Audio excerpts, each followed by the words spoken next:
summer on the inside.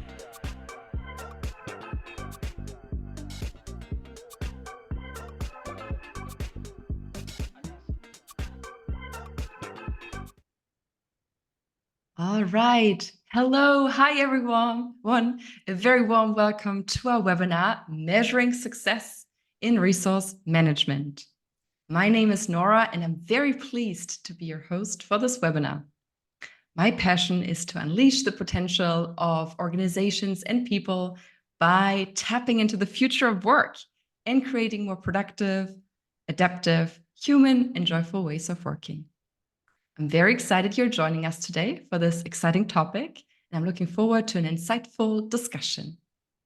Before we kick off, I would love to check in with you via the chat to get a sense for who's here with us today. I brought this question for us to check in. What's the first word that pops into your head when you hear of the topic of metrics and KPIs? And please share your answer in the chat. Make sure to send it to everyone. First answers are coming in. I can read utilization, moving target. Interesting. Utilization again. Bingo. Next, performance review, productivity, measurable growth. That's beautiful, Brandy. Involved. Hi, Pedro. Nice to see you. Critical growth again. Another bingo. Productivity again. Measurement. Nice. So from what I can see, we've got a few utilization, productivity, growth, keywords. Andrea adds targets. Awesome. Thank you so much for sharing.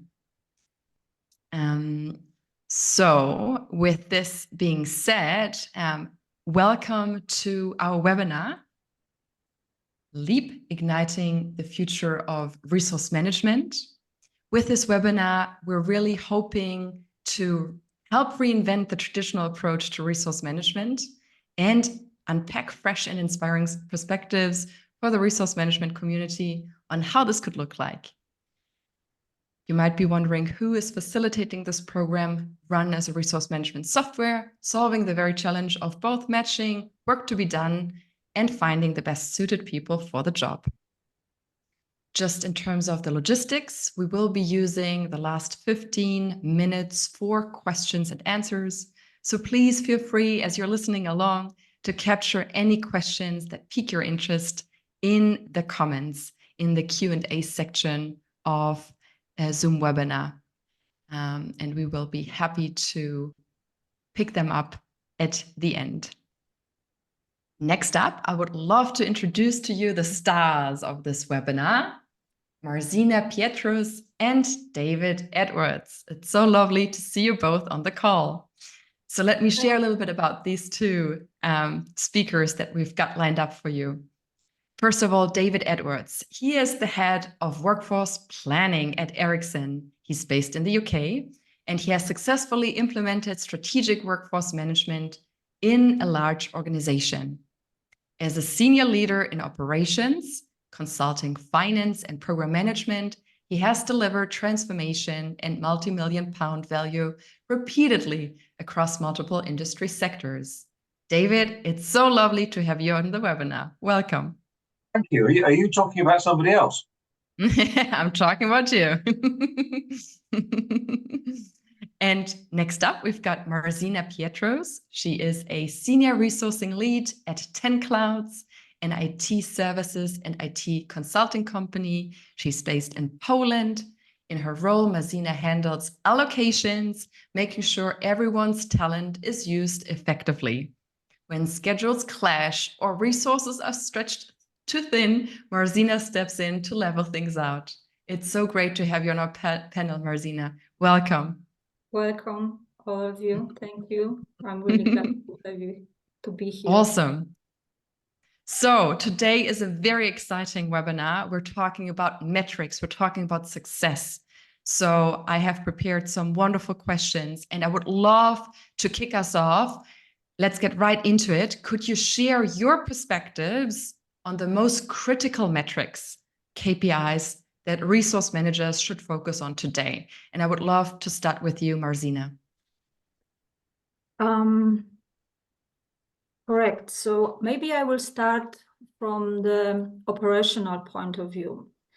When you want to have like immediate things to measure, so the best thing is to, like, all resource managers know it, that you have your best tool, which is resource plan.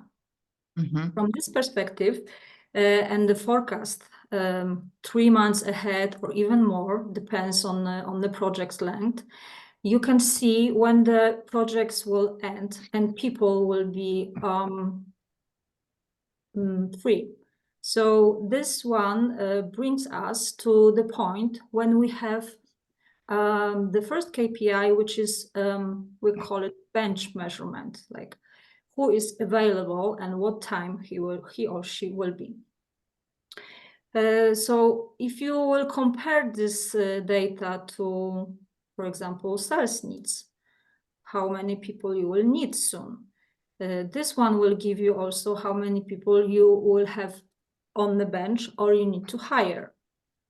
So to be more effective and successful, because often salespeople are asking how fast we can start the project, this is the best measure to have this on hand and be really fast with the answer. Nice. And just for our information, how are you using the bench metric? So what is a good score? What are you aiming for? So it depends on the company and the costs. And also the sales pipeline. For example, if you need to start fast with the for example, two big teams, Scrum teams. I mean, like one Scrum team is like 6 people. So you can measure that you need to have always like 2 Scrum teams on the bench. But it also depends on the size of the company or how fast we can hire new people, how fast we can onboard them. So that kind of stuff. Very nice. Thank you for kicking us off, Marzena. David, I'm curious, what would you add? What, from your perspective, are the most critical metrics or KPIs that resource managers and workforce planners should pay attention to? Well, I think one of the things that I always ask people when they sort of say, oh, we're going to do resource management or workforce planning, I ask them why. You know, what is it that you're going to do with this stuff, and what business problem are you looking to try to solve? And I get a variety of answers, you can imagine. But I would always bring people back to the very sort of crude term, cost. It's a common denominator across all businesses. And if we aspire, as I think we do, to become key influencers in the business planning and the business management process, then we need to use the language and the mindset that is going to resonate with the business. And one of the critical things in there is a set of cost metrics. Now, it can be a variety of different things which go to make up that cost. It could be things like grade mix. It could be things like your location metrics, so which can be an extremely strong cost indicator for lower cost locations. Your unit cost of labor, which I think is a really important measure, not necessarily easy to get hold of, but you can get at it. And that unit cost of labor then plays into the whole productivity equation as well, because there's a very sort of conventional approach to sort of what you do in the event of a downturn. You reduce headcount, as though that's sort of somehow the magic bullet. Well, sometimes you simply want to increase productivity. Well, by reducing the unit cost of labor, You can bring down the total cost of labor as well, or you can maintain the same cost of labor, but become that bit more productive by having the additional people that you can then afford. Other Awesome. metrics I would also sort of throw into the mix. Sorry, if I'm going on too long, but yeah, can I maybe just pause Hmm. here, David, because what you've said has been so rich. So let's take a moment to appreciate and unpack what you have shared, because I think it's so important. So first of all, I want to underscore and highlight your approach of starting with the why. Maybe some of you on the call know Simon Sinek's book, Start With Why, an international bestseller, which is a framework I hold very dear to my heart. So I love that when it comes to metrics, your first perspective response is, let's start with why. And the framing you used around becoming a key influencer as a resource manager or strategic workforce planner, becoming a key influencer in the business, and therefore using the language, mindset, and metrics that resonate with the business is extremely clever from my perspective. You mentioned 3 concrete metrics very quickly. So I just want to make sure we all understand and are on the same page. So maybe we can look at them in a bit more detail. So the first one you mentioned is cost income ratio. What is this one about? Well, it's pretty much what it says on the tin, to be honest, Nora. It is literally how much income, how much revenue are you generating per dollar of cost, and typically, or how much you could invert that. So what percentage of your income is your cost, and if you're sort of up around you're 70, 80, even 90%, that's a very low margin business, and it is something which is therefore constantly under pressure. Clearly, the lower that you can get your unit cost, the more margin you're creating for yourself. Because let's not forget that most of the staff are going to be part of the cost of sale. So if you're already sort of operating at a very tight margin before you've even started to address your overhead, you're already putting yourself at a disadvantage.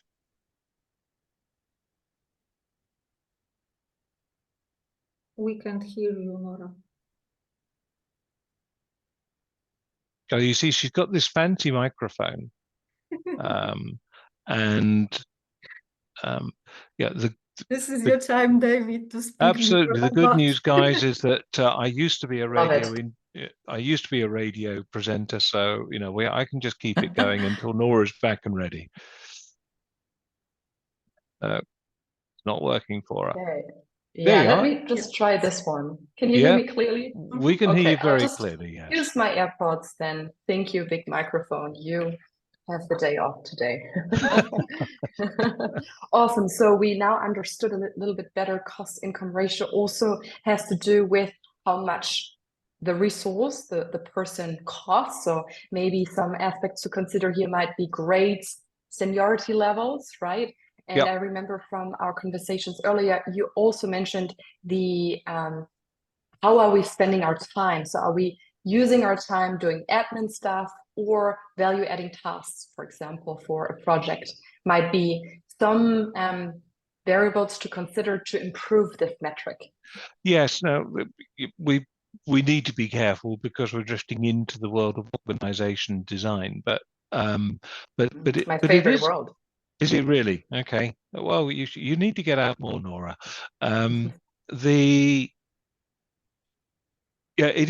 is. I mean, what the work I've been doing today, how much of that is pure PowerPoint kind of work. What could I have been doing if that time was available to me to do other things? And I think there's a lot of thought needs to be given into how you arrange the work and organize that so that sort of you are not basically sinking high cost into low cost activities. I think, by the way, that the use of generative AI is going to become extremely interesting in this particular space. You know, what sort of things can the executives do with that that's going to sort of make much more of their time available? And I think we need to be looking at many more use cases there. Marzena was looking to say something. David, I just want to paraphrase or add something here. So you touched the great topic right now, which comes to the utilization and productivity. And now it's really like everybody is watching this KPI, and also would compare with the AI and other tools that can improve our work. It's even more valuable. So companies are sometimes saying that they have really high percentages of the utilization. So I'm always wondering what is utilization and productivity, how to compare it.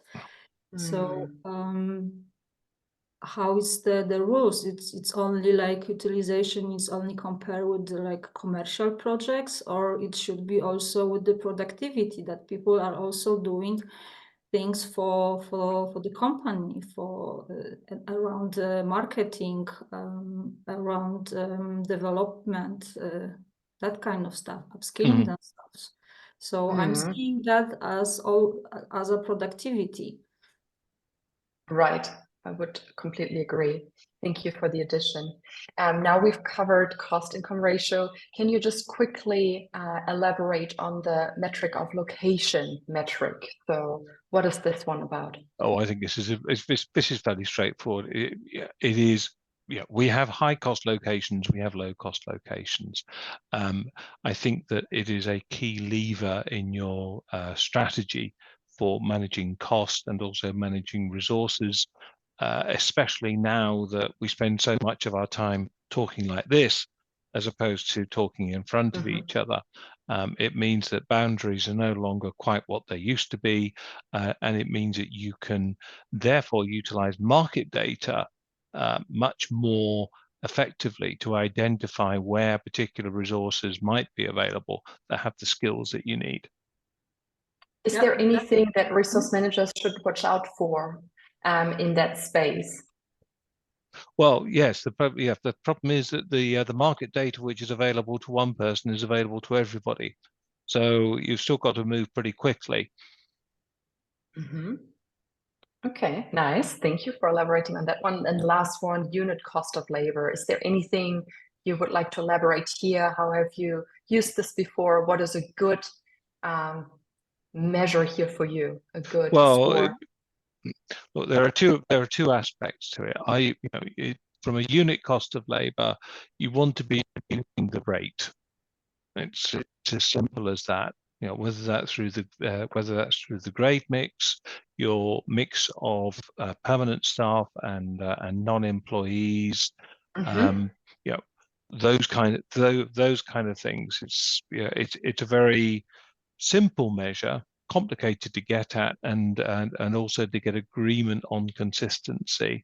But once you've got it, then you can start to identify the difference between the rate, are we actually spending less on per individual, and the volume. Have we spent less per individual, but have we actually sort of spent much more on more people than we actually than we had in the past? Unit cost of labor is not a golden key to reducing your cost unless you actually put the numbers as well. Yeah, it's an interesting one, and I can tell this is the 10th webinar. So by now, I have heard many experts in the resource management and workforce planning field, and I know that the point around how are we staffing? Are we staffing with internal resources, or are we using third parties, external resources? Is definitely on top of mind for a lot of people. So I can see a tight link to unit cost of labor here. How are we staffing internally versus externally? And how effective are we here? Awesome. So we've kicked off with a number of very interesting metrics: bench metric, unit cost of labor, cost income ratio, and location metric. What I have not heard you say yet, so my next question will focus on that. How about more people-centric metrics? So my passion is the future of work, and what I can definitely see happening is engagement, satisfaction are increasingly important in today's workforce. So what KPIs do you believe are essential for measuring the success of employee engagement, satisfaction within the context of resource management? So from my perspective as a resource manager, it's really important to have the information from team members from the project that they are successful being there. So we established like a few years ago the project health process, where the one of the measured KPI is the team engagement. So we have on a like weekly basis information how people in this project feels. Wow, weekly, that's amazing. Exactly. This is weekly measure, and this is simple questionnaire, how good do we feel in the project? And if something is wrong happen, we have a risk or issue to resolve. So it's interesting that this data is collected by you, is that correct? So it's automation, and team is sending the short survey each week to click how they feel. Is it a qualitative or quantitative measure? So is it text-based, or are they giving you a number? It's open when you want to say something, but it's mostly quantitative. Fantastic. And I can see the first question coming in. Please feel free to share the questions in the Q&A section. That's super helpful later. Wonderful. So I hear you say the team engagement is an important metric which you measure in the context of your organization. The project weekly. It's measured that. The second thing, which is more important and give us the more qualitative feedback, it's the stays interview. So when you have that kind of type of survey, you have more details. The open questions, the stay interviews, there are sometimes collecting by HR, and when some issue is appearing, you can catch it in a very like early stage, not to wait to become like a major problem. I love the idea of the stay interview. There's usually an exit interview when an employee leaves the company, and this is a more proactive approach, making sure that people are feeling engaged and happy. I love it. David, which people metrics are important to you? Well, I like what Pedro has said here. It says the happiness index. Happy people are so much more productive. They're not just numbers. And, you know, it's very easy for us to get into, I mean, I work for a very large company. I've worked for 3 very large organizations in my career. And it's very easy for these just to start to become numbers. And we have to guard against that because the moment you start thinking that way, I think you sort of you lose part of your compass. We have to, we have an obligation not just to sort of manage people, but to manage people well. In the UK, it's Mental Health Awareness Week. And so I'm particularly sort of, reminded about that, I know we're drifting off the topic a little bit, but it's a big thing. It matters, and it matters greatly to me as an individual. From a professional perspective, I think the metrics which should start to matter more are things like internal mobility. We no longer have the luxury of just being able to go out to the market and get people in. the war on talent, rather unfortunate sort of use of the term war, but it's nevertheless what people use. It is a very competitive marketplace out there. Everyone is trying to get pretty much the same resources. Everybody wants people who are good at cybersecurity or who have skills in AI or data science or automation. All of those kind of things, they are in great demand. And joining Pedro's point up with this one, you want people to stay in the business. And therefore, we need to be looking at how we create more opportunities within the business for people to grow and to learn and to become the different kinds of people that we need them to be. Now, I know that that's not, again, it is yet another magic bullet that it isn't, because people also want to move on to develop their career. Sometimes the opportunities aren't there necessarily. And it's incumbent upon businesses then to help people to leave well, to move on to the next stage in their career, so that they can then come back later on with good memories and good recollections of the company, because I think that's a good pathway. But yes, giving people skills, whether or not their next step is in the is within the business or outside of it, helps to foster loyalty over time. But we definitely need to be looking at how we simply can't afford to let people go from one area on the assumption that we're going to be able to buy people in to fill new requirements.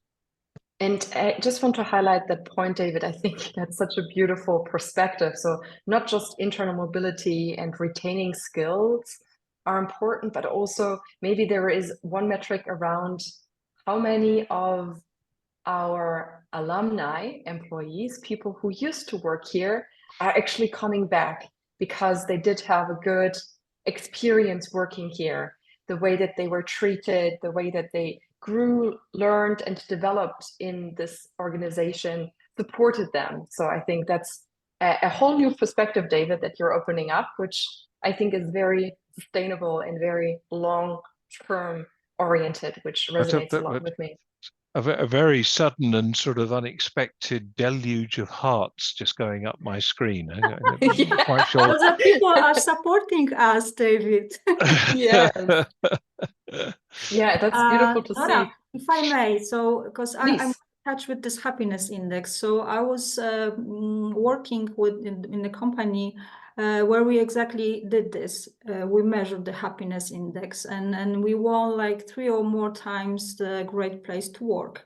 And there is also alumni people outside. We even after we left the company, we were still in touch. So yes, I agree 100%. But I have another. That's amazing. Exactly, but I have one thing to add here, which I promised you to share. So amazing. This one survey is around NPS. You probably know it, and it's the also Net Promoter Score. It's also good to have that kind of score to measure, and I can share, maybe not everyone is familiar, yes, please. but to have a quick view. So what is the NPS? So it is the scale from 0 to 10, and when the people are making the survey, they are touching the score. So at the end, you have the answers from 9, 10, 9. It's like it's promoters. It's our promoters. From 8 to 7 is it's a passive. But 6 and below, it's detractors. So the NPS score, it's responses like you need to the promoters minus detractors. It's your NPS score. So the higher, the better. So it's I know that the tool is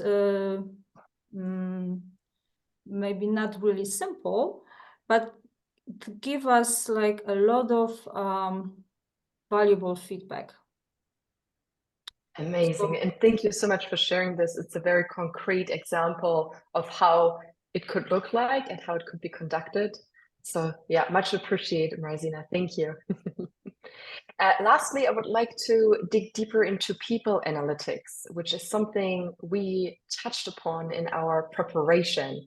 So my question to you is, what is people analytics, and how can it be valuable in this discussion of metrics and measuring success of resource management and workforce planning? Oh, goodness. Who do you want to start there, Nora? You, David. Always the person who's asking. Yes, I know. I think we're still at the very beginnings of what is possible with people analytics. And it's interesting to see how these things are starting to develop. You have the kind of conventional analytical sort of problems, how much headcount have we got, what's our attrition, cost of workforce, all of those kind of things. But we should be using those analytics to tell us more about how people are feeling. And that doesn't just come about through employee listening programs. I think it can also come about as a result of sort of taking attributes and making associations with them. Now, one of my old companies that I used to work for, Visier, is particularly sort of expert at that, and it has a particularly interesting graphic, which I don't have to hand, but it kind of said, what are the characteristics which bind a particular sort of group of people together? And you can start to sort of see, oh yes, well, they all have the same sort of senior manager, or they'd all had a certain amount of tenure and things like that. And it's that combination of characteristics that I think we can use to inform our decision making more. People data is an interesting sort of topic, because it's like all data. You put a mercury into a test tube, but it looks absolutely solid. You tip it out on a table and it kind of runs in all sorts of different directions, and suddenly becomes sort of much more difficult to handle and to manage. It's the same with people data. Absolutely. There is a core, a little bit like a solar system of data, which is absolute. And it's, you can't argue with it. But then you've got all of these different planets and moons orbiting around that, which is sort of scraps of data, little snippets, some of which sort of are relevant, some of which are not. And this is where I think, again, artificial intelligence is going to do a great job of helping us to infer from those scraps of data what's valuable and what's not. Yeah, nice. Another great use case for AI. And Marzena, is there anything you would like to add in the space of people analytics? People Maybe attributes. I will add the because sometimes we think that people analytics are in HR. So in 10 clouds, we are operating on OKRs, and we have one OKR which is called capability to deliver. And there is a cycle with people that are involved. It's a delivery leadership, it's HR, it's finance, and it's resourcing. So we are working together in a cycle, and we have different perspective.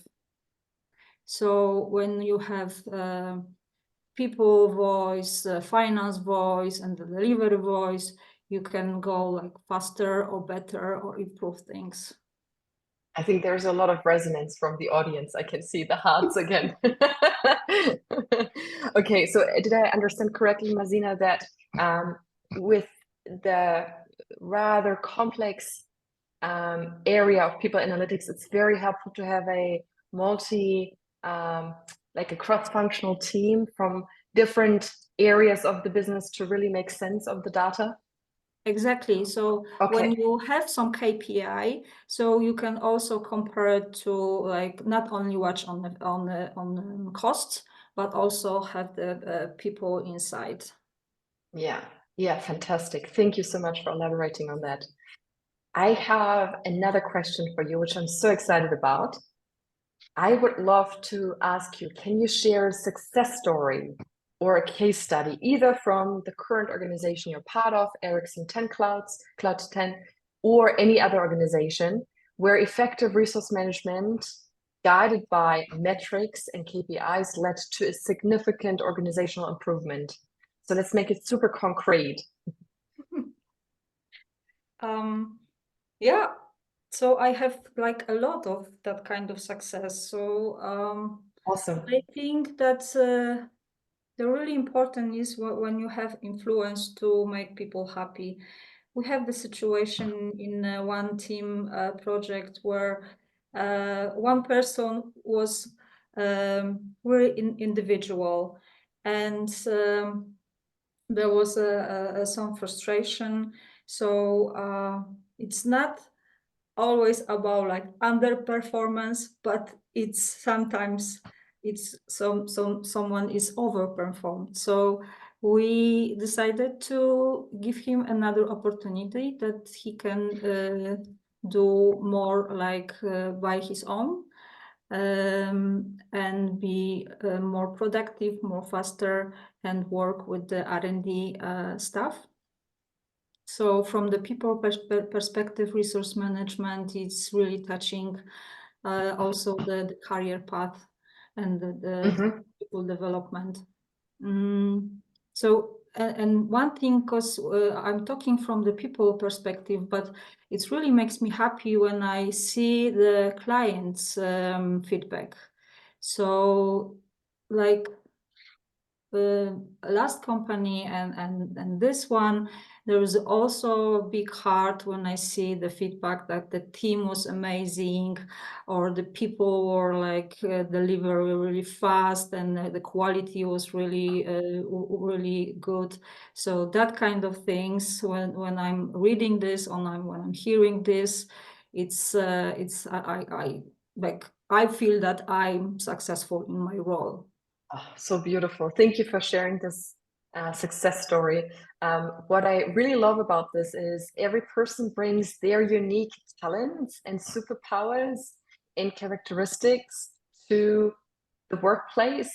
And I think this, the beautiful task of resource management and workforce planning is really understanding how can we unleash this potential in a way that it creates the biggest win-win for everyone involved. So in this case, I believe it was a developer, an individual who works in a very specific way that doesn't align with everyone's way of working. So you understood that there is a tension and you proactively found a better environment where this unique working style was actually thriving and creating a lot of happiness on his side, on the client side. So I think what I love about the story is it highlights the influence resource management can have to allow people to find their best place to thrive. Nice. David, do you want to continue? What's a case study? But I think I'll probably give you a slightly different angle.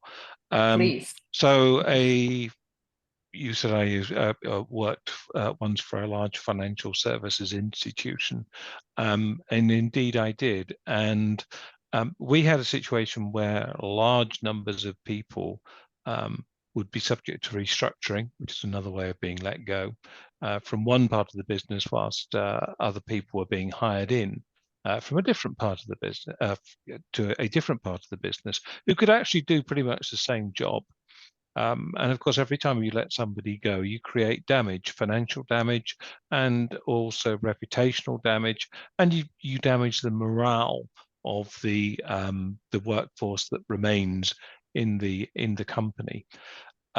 I felt that there was a lot to be gathered by looking at the data much more closely. It was my first real encounter with people data. So we're talking several years back. So I had nothing but Excel to work with to join up a number of different systems.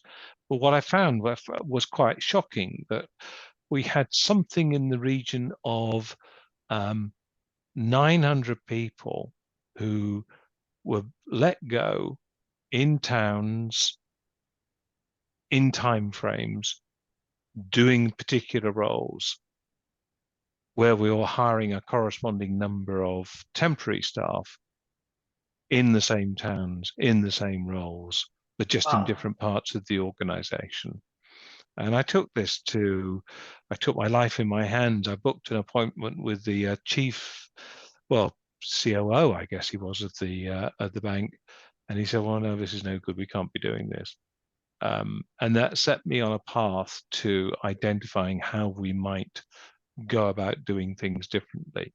And my route into that was initially resource management, and starting to create a clearinghouse for people who are at risk, and brokering, almost like a sort of a dating agency, matches between sort of somebody over there and somebody over there.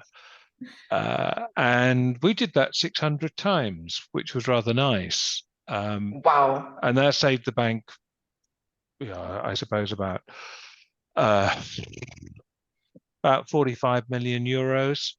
But then we went on to the bigger stuff, which was, well, hang on a minute, if we can do it just for that population, what can we do if we start to put strategic workforce management into full action, and start to look at how we simultaneously manage unit costs, volumes, negotiate rates with suppliers,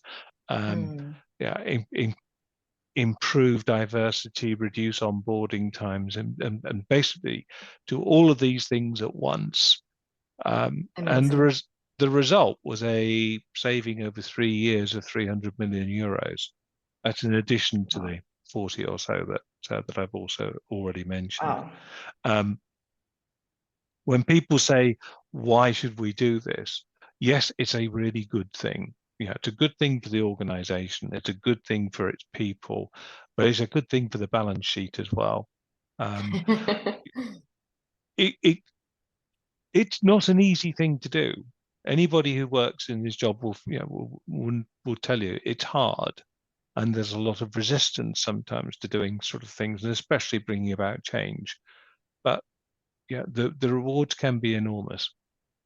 Yeah, that's a very impressive number. And I think what the 2 case studies you shared highlight so beautifully is resource management at the heart of an organization can be the connector, can be looking at what's happening on in another level, right, inside the organization, and find those synergies that just make so much sense. This is the superpower that resource management, strategic workforce planning can bring to an organization. So thank you very much for sharing those examples. They're both very beautiful in their own way, very different. So nice complementing case studies. Thank you. I would love to wrap up our conversation so we can also have a look at the questions that are coming in the Q&A.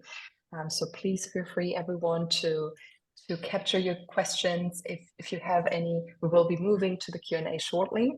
As a wrap up, I would like to ask you, what is one final piece of advice you would like to give resource managers looking to make a positive impact in their organization? And because this webinar is focused on metrics, maybe we can even have the piece of advice be around metrics and measuring success. I think that's really important, and I'm also focused on this area, to have really good tools and dashboards, to have quick view on our KPIs.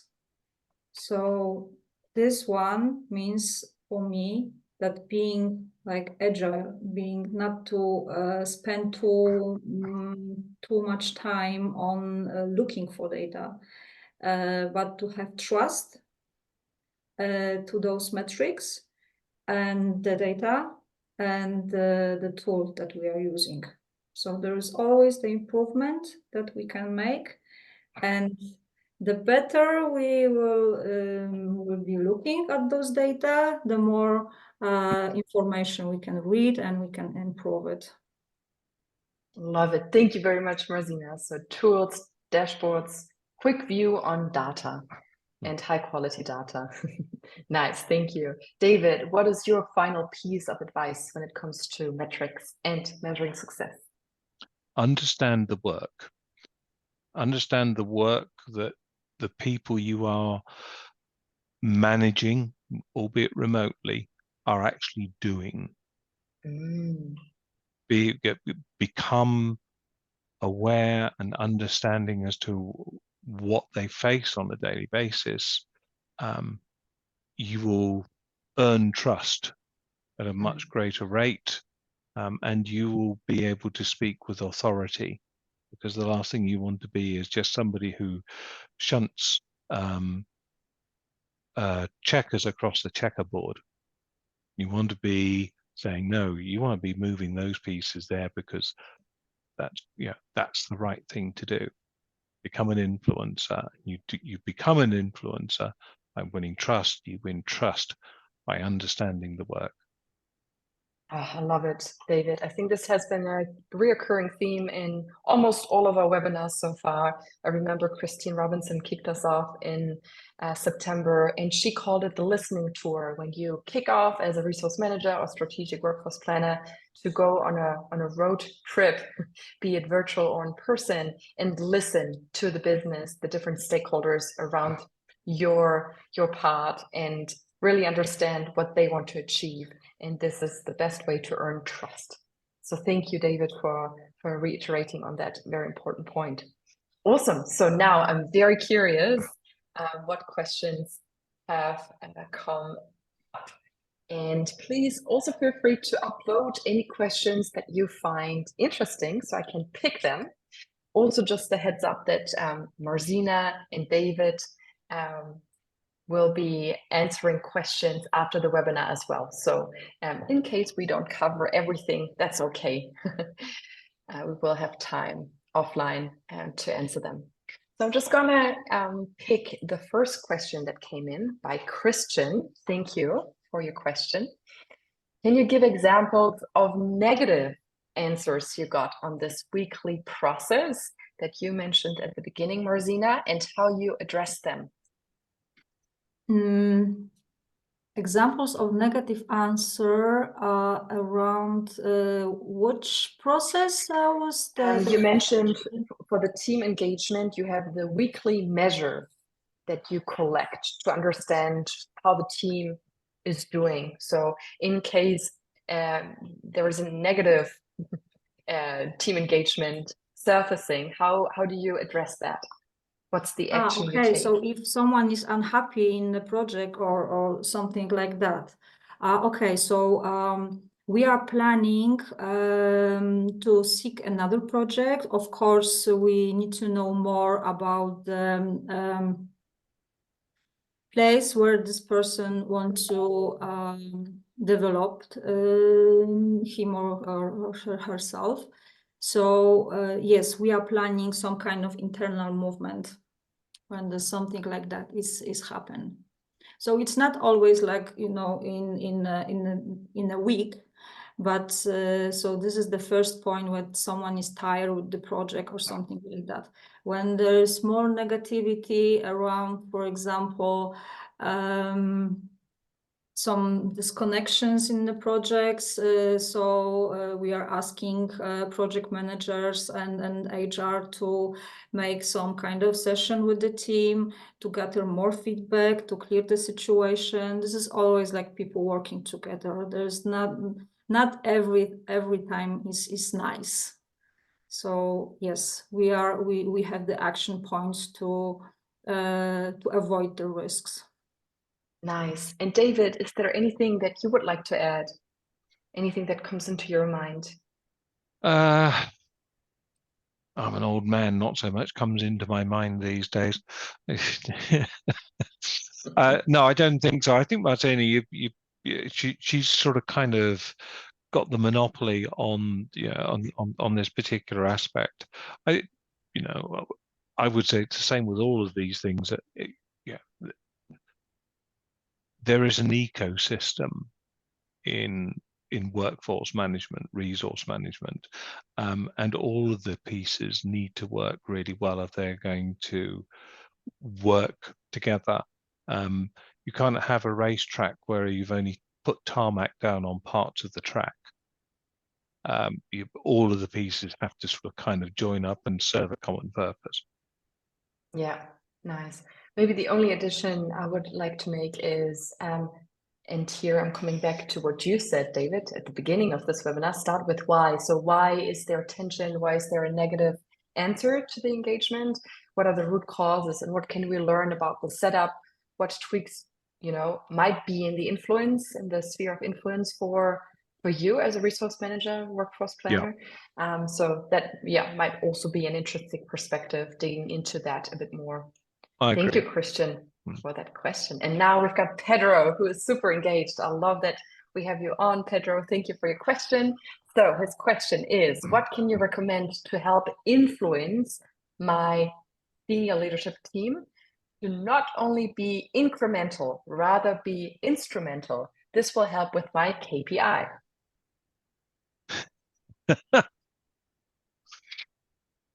I'm not quite sure exactly what Pedro means by sort of being incremental or instrumental.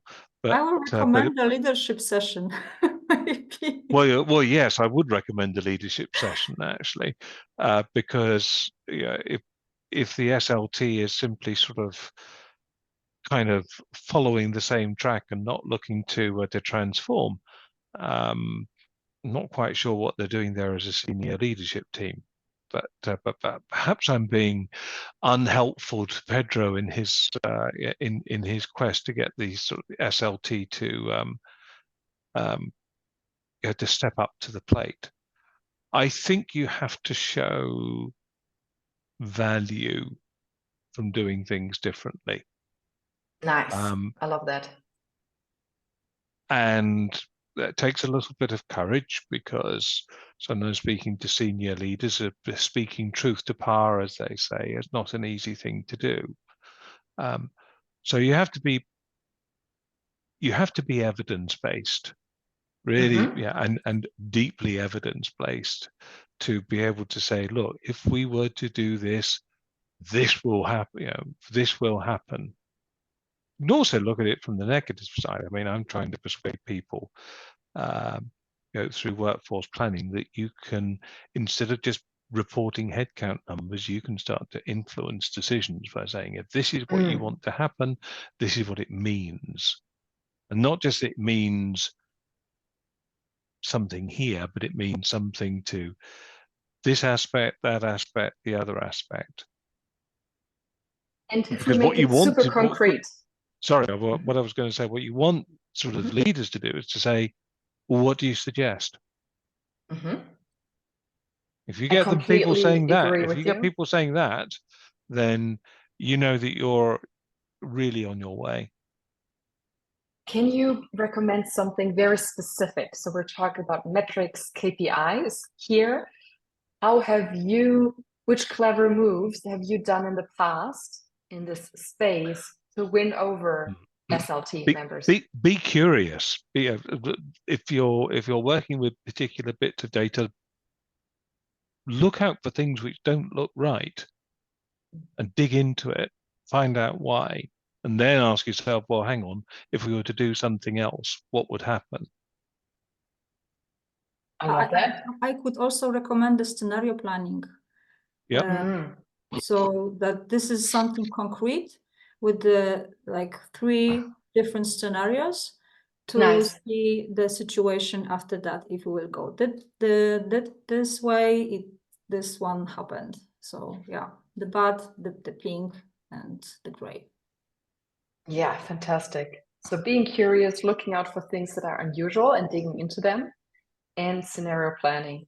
And I think evidence-based decision-making and an evidence-based approach in general is very, very valuable advice as well. Thank you both. And thank you, Pedro, for your fantastic question.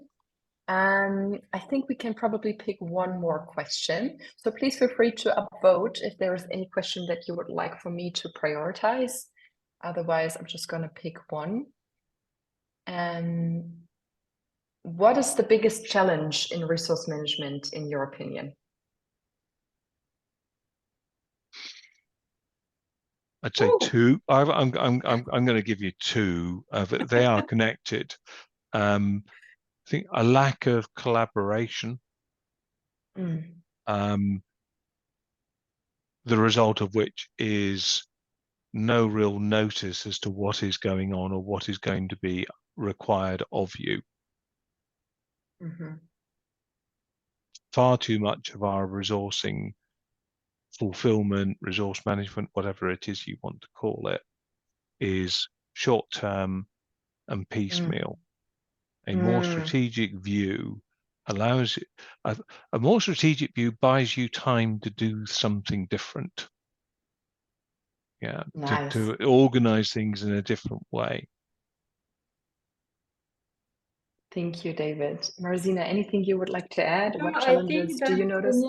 the both sides. So the cost effectiveness from one side and the development, people development from the other side. So how to find the balance exactly. And because times are, when we have the good times, there is more money to invest in people. When the times are slightly worse, there is a more cost-effective way. So where's the balance here? Not to hurt the people, the organization, not only look on the money. Yeah, absolutely. Well said. Awesome. Thank you both very much. And thank you for all the questions. And there are a few open ones, so we will definitely tackle these ones after the live webinar. Thank you for sharing them.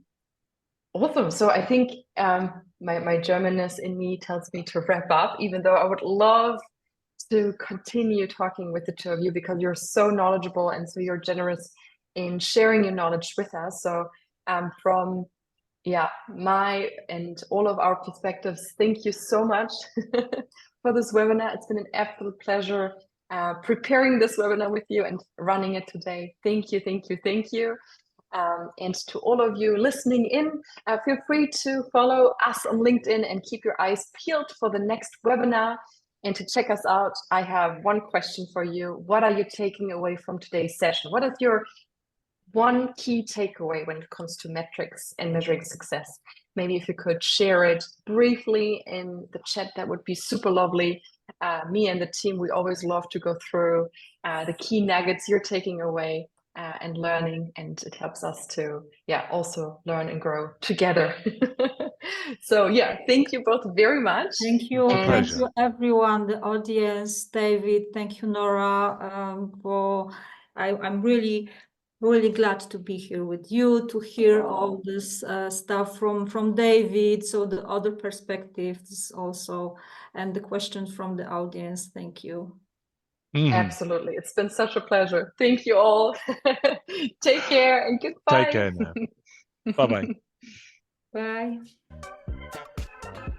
I got something on the inside. So if we just think about the good, ignore the bad, we could turn this around. Plus, no matter what, I got somewhere on the inside.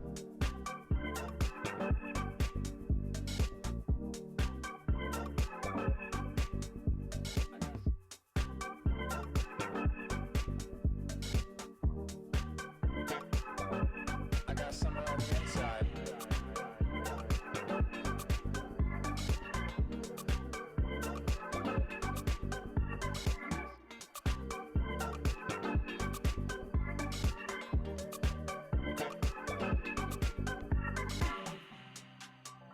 Yeah, man, it's just one of those days.